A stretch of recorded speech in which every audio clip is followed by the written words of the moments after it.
গ্রামের মাছ, শোল মাছ,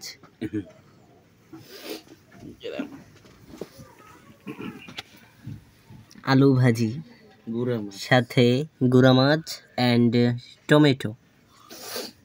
গ্রামের শাক, তাজা তরকারি, যা ঢাকায় আমরা পাওয়া খুবই বিকট বা মুশকিল। অ্যান্ড ডাল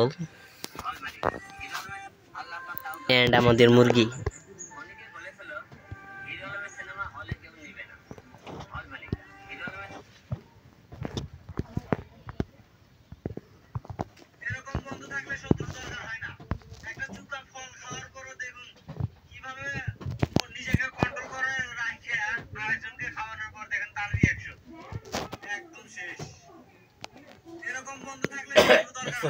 কি পাবে চুকা ফল খাওয়ার পরও দেখুন কিভাবে নিজেকে কন্ট্রোল করে রাখে আরেকজনকে খাওয়ানোর পর দেখেন তার রিঅ্যাকশন।